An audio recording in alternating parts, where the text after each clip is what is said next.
নাজেহাল, মানে এত পরিমাণ পিছলা হয়েছে, মানে এখানে হাঁটা পর্যন্ত যাচ্ছে না। একবার আমি পড়েও গেছি, আর এই অবস্থায় মানে আমি কাজবাজ করবো, হাঁটবো কিভাবে, মানে খুবই টেনশনে আছি। শুনেন ওনার কথাগুলো। আচ্ছা, এই বেটির মনে কি কোনো ডর ভয় নাই?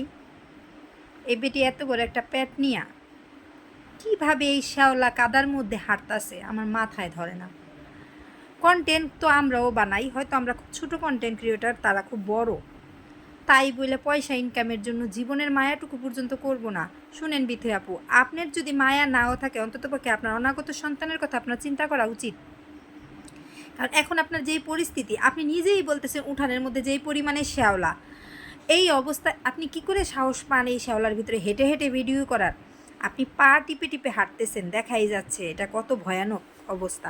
আর সুস্থ মানুষই তো এরকম জায়গায় হাঁটতে পারে না। আর আপনি এই অবস্থায় ভারী শরীর নিয়ে কি করে হাঁটতেছেন? অন্তত পক্ষে নিজের কথা না ভাবলেও অনাগত সন্তানের কথা ভাবেন। পয়সা জীবনে অনেক ইনকাম করতে পারবেন, এবং বহুত ইনকাম করছেন এই ভিডিওর মাধ্যমে। অন্ততপক্ষে এই ধরনের ভিডিওগুলো বানায় পয়সা ইনকাম করা বন্ধ করুন। আমার মনে হয় আমার মতো অনেকেই আপনার এই ভিডিও দেখে খুব বিরক্তি বোধ করছে, আপনার প্রতি কারো ভালোবাসা বোধ হয় না এই ভিডিও দেখে। আপনি কাঁঠাল পাড়তে যাচ্ছেন এই অবস্থায়, আপনি দৌড় দিয়ে গাড়ির সামনে যাইতেছেন, মানে মনে হইতেছে যে আপনার খালি শরীর, পেট যেখানে আছে আপনার মনেই হয় না। তো বাচ্চার কথা যদি চিন্তাই না করেন, এখন আবার বলতে পারবেন মার থেকে মাসির দরদ বেশি।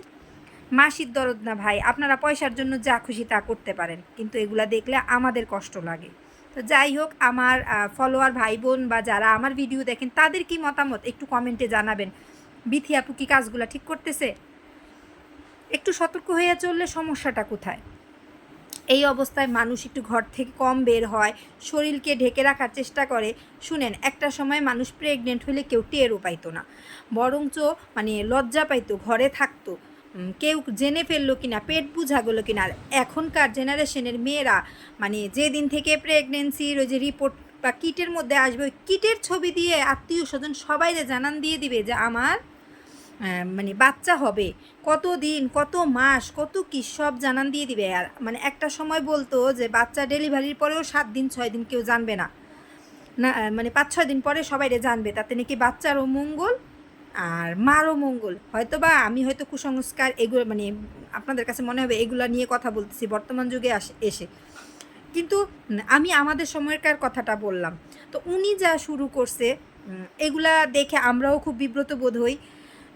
বিথি আপু, আপনাকে আবারও বলতেছি, অন্ততপক্ষে আর কিছুটা দিন এই ধরনের ভিডিও তৈরি করেন না।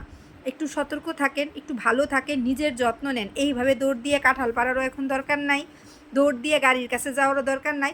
আর বাড়ির উঠোনটা যেহেতু বৃষ্টির জলে এরকম শ্যাওলা হয়ে গেছে, আপনি নাই বের হন, নিশ্চয়ই আপনার বাড়িতে কাজ করার লোকেরও অভাব নাই।